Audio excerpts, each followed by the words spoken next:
ही जी तुमची मित्र मिळाले त्यामुळे तुम्हाला एक वेगळी ऊर्जा मिळाली का? तुम्ही म्हणजे तुम्हाला असं राजकारणात येण्याची एक ताकद मिळाली का 100% मिळाली. त्या मित्रांच्यामुळं?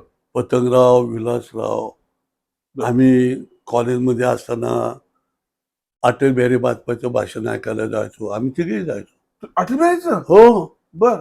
त्या काळामध्ये.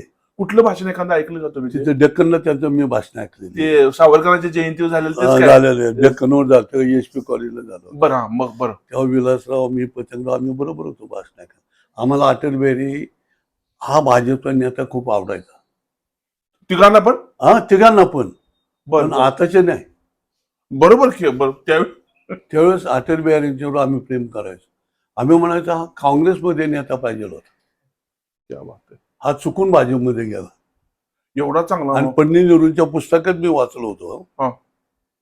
की भविष्य काळामध्ये एक दिवस ना ते अटल बिहारी वाजपेयी हा देशाचा पंतप्रधान होऊ शकतो. ते तिने लिहिलं होतं. नेहरूंचं वाक्य आहे. पुन्हा त्याच्या खाली एक वाक्य असं होतं की जो खेळाडू कुठल्या कुस्तीतला कशातला कॉलेज जीवनामध्ये शिकतो त्याच्यासारखा भाग्यशाली विद्यार्थी नाही. हे पंडित नेहरूंचं वाक्य आहे.